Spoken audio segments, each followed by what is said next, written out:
What up? It's your boy Shadzilla back with another episode of Run the Play. Run the Play is where I take deals that I'm currently doing, deals that I'm pursuing, and deals that I've done in the past, and I bring it back to you and teach you how to do it and break the deal down, all right? For Rashad-Jennings, left-handed hook shot is Saigon Heat just having no answer for Rashad-Jennings. Today, we're going to be talking about the 5 ways to finance a real estate deal. Now, there's more ways than 5 ways to finance a real estate deal. You got, other alternative ways to do it. But today I want to talk about these 5, and those 5 are using hard money, private money, bank money, credit cards, and acquisition loans, which is also known as, to me, 3-2-1 money, where you pay 3 points the first month, 2 points the second month, 1 point the third month, and it's a short-term loan. All right, so let's get into it. First up, hard money. Hard money is one of the ways to finance a real estate deal. I use hard money all the time, and I'm gonna continue to use it until I don't have to use it, until the bank start getting me money. But hard money is a way to get the game going, to get you in the real estate game. While you building up your profile, you try to make sure that you look good on paper, you building up a track record. Then you go to the bank and say, hey, I flipped X amount of houses in the last 12 months. Here's my P&Ls. Here's my taxes. You really got everything that you need. Now you can go get bank financing. So whereas in hard money, you're paying 2 to 4 points on the front end, 2 to 4% of the entire loan at closing. Plus, anywhere from 10 to 15% interest payments versus going to a bank where you pay typically no points up front, maybe 1. Depending on who the broker is, you may pay a point, but then your interest payments go from 10 to 15% on the hard money side to 4 to 7% on the bank financing side. So that's a big difference. And if you're doing big deals, all of that stuff add up, man. You want to keep as much money in your pocket as possible. So first up, hard money. Like I said, you'll be paying anywhere from 2 to 4 points on the front end, anywhere from 10 to 15% interest, and you'll be paying interest-only payments monthly at 1%. For example, let's say you got a $100,000 house. You're going to put $20,000 into it for the rehab. So the hard money lender will give you $100,000 to acquire the property. They'll do a $20,000 holdback. Now, keep in mind what I'm saying, the holdback. So they gave you $100,000 to close. You got a $20,000 holdback on construction. That means you have to front the first $20,000 of construction. They send an inspector out, inspect the work, make sure you did the work. Then they'll cut you a check back for $20,000 minus the inspection fee, which is typically like $150, and also minus the draw fee, which is about $150. So you'll probably get a check back from $19,700 based on that scenario. All right, so let's take it up a notch. So now we know what we'll be paying monthly, right? So that's $120,000. 1 month, 1% interest only payments will be $1,200 a month. So factor that into your holding costs. You'll be paying $1,200 a month, a note back to the hard money lender. This is interest only.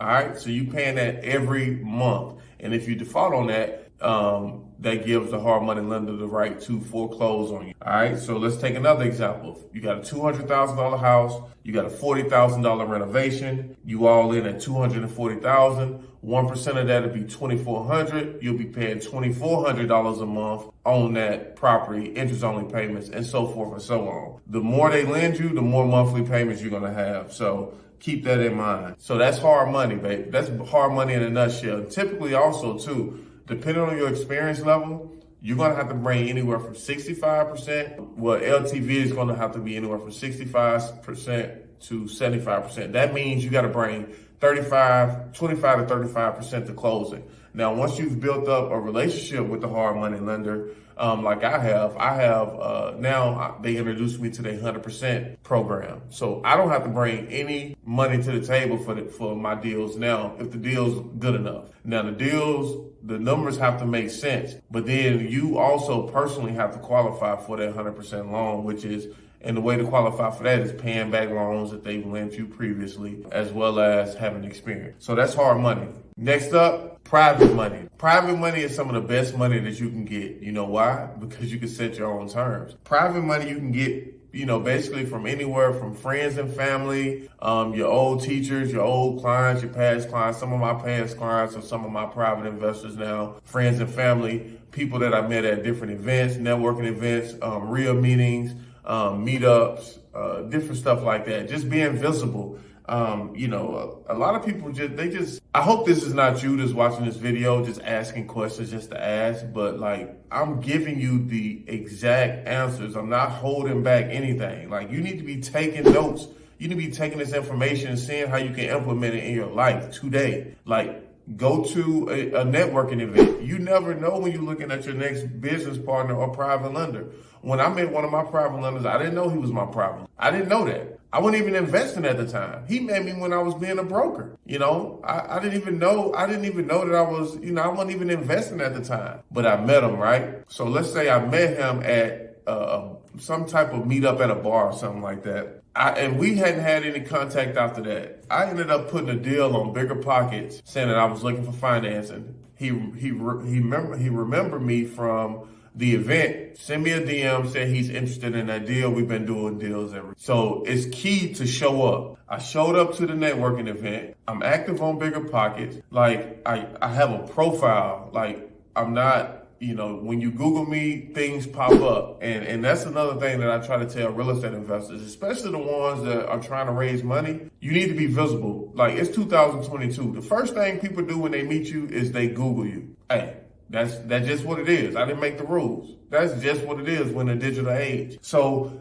if you want me to, let's say if you wanted me to be a private lender for you, right? You wanted me to lend you $20,000 for a deal. I don't know you. I'm only really interested in the deal, but I gotta invest with you to be a part of the deal. So if I Google you and nothing comes up, I don't see anything about real estate related, I'll be kind of hesitant. It's just human nature. But if you Google me or I Google you and you see all these things popping up, hey, he's working on this deal, he's completed this deal, he's doing this, he's doing that. It's like, okay, this guy really does real estate. So that's what I'm saying, man. Get visible, get active, go to these networking events. You never know when you're looking at your next business partner. You never know when you're looking at your next lender. I met my private money lender. I didn't even know that he was gonna be lending me money. And that's another thing too. Treat everybody the same. Like, crazy, man. Like, I remember when I first started going to real estate conference, and the first thing people always asked was, how many units do you own? And at that point, I didn't own nothing because just transitioning from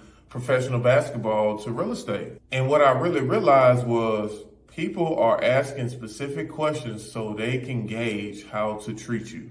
So I don't even answer questions like that. Like, how many units you own? Why? Are you the IRS? Why? No, I don't. You don't need to know nothing what I'm doing. Treat me how you gonna treat me. Period. You know what I'm saying? Like, it got to the point where it's like, I learned real quick in the real estate game, man. It's a dog eat dog world. People want what they want, and if you got something they want, they'll come after you. They don't care, how much they drag you through the mud, and then once they done with you, they'll be on to the next person, kind of like a leech. Once they drain all the blood off you, they go to another host and drain all the blood off of them. So I'm just warning you, be mindful telling people what you got, telling people what you're working on, because all smiles don't come with good intention. I had to learn that the hard way. So private money is one of the better ways to finance a real estate deal because you can set your own terms. You can find private money and it's typically anywhere from 8 to 15%, depending on who you're dealing with. It's usually no points up front. You typically get the points with the hard money lenders.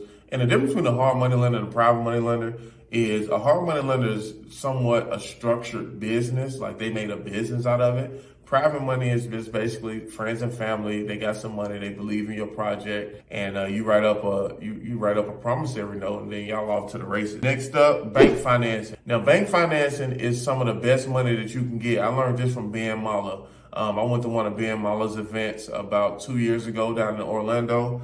We stayed at one of his hotels during COVID, and I thought it was admirable that even though COVID was happening and nobody knew what was going on, his hotels was taking a hit. He got innovative, man. Like, he threw a free conference, and all you had to do really was book a hotel and stay at the hotel, stay at one of his hotels, and then the conference was in a ballroom. I thought that was pretty genius, man, because I jumped on that immediately. Just knowing how to pivot in the market. And you'll always hear me saying that, like, when things are going good, it's easy to be a captain of a ship. But once you have to pivot and things aren't how they've been, and you gotta maneuver, then you'll really see what you're made of. But back to bank financing, it's some of the best money you can get. You can get it anywhere from 4 to 7%. Typically, there's no points on the front end. And the caveat to that is you have to look good on paper. You have to have your tax returns ready to go. You got to have your P&Ls.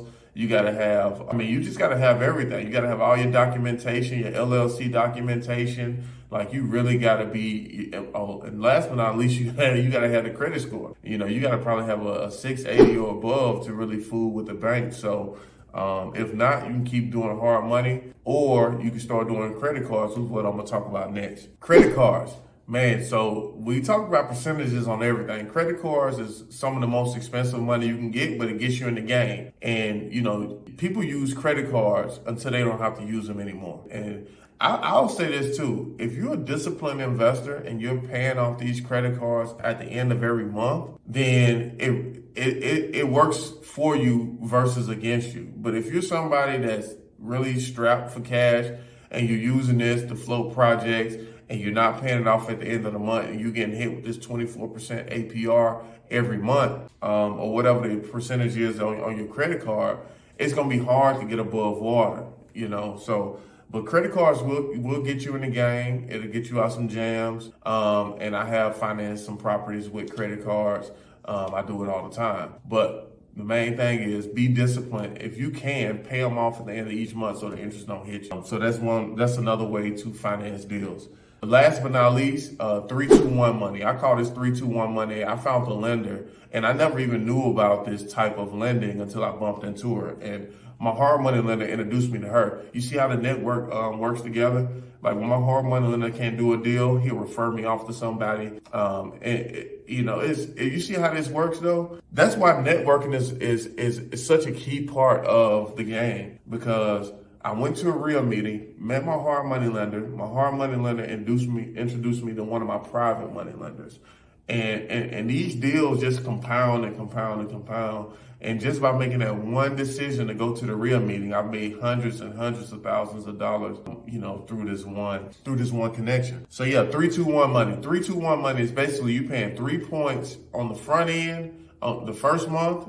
At the end of the first month, then you're paying 2 points at the end of the second month, then you're paying 1 point, and then the notice due at the end of the third month. I call this an acquisition loan. I've had to use one of these loans before. I'm doing a development where we're building 29 tiny homes, and I use my 3-2-1 lender on to acquire the land. The reason why I had to use a 3-2-1 lender because we was going through a wholesaler, and we had to close quick. So we didn't have time for the hard money lender to take 2 or 3 weeks. Now the 3-2-1 money is a little more expensive, but it got the job done.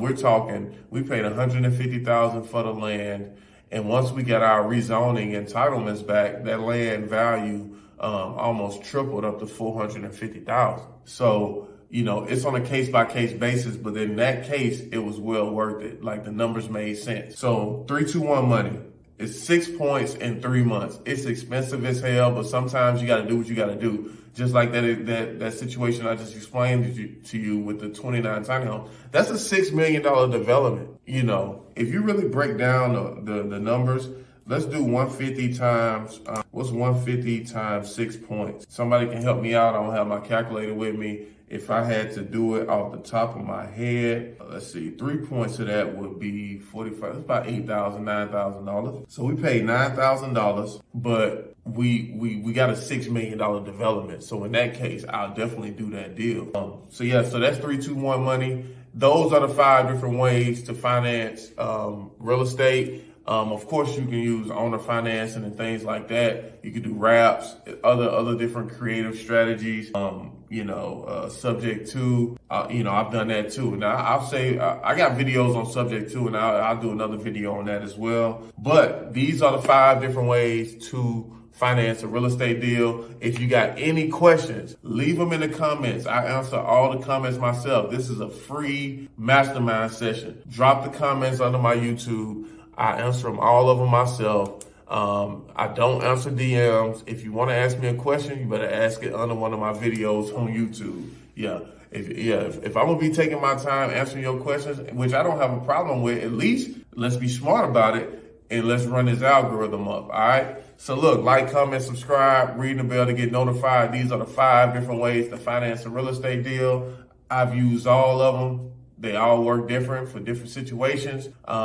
You'll use them at different points of your career. The goal is for me, and of course for you, the goal is to get to where you're only using bank financing and private money, because that's the cheapest money you can get. And over time, you'll save yourself a lot of money by using bank financing and private finance. Because with private finance, you can set your own terms. Bank finance, you got the cheapest money, but you got to be legit on paper. So that's my TED Talk for the day. This is Run the Play. And remember, the play don't care who make it. The play don't care who make it. It's plays out here to be made. Are you going to go out here and act on it? You watch the video. You got the information. This ain't real estate, feel good, all that stuff. This is cut the video off. First, like, comment, subscribe, ring the bell to get notified. Then go act on this. Go put it in play. Go while you still here. Go.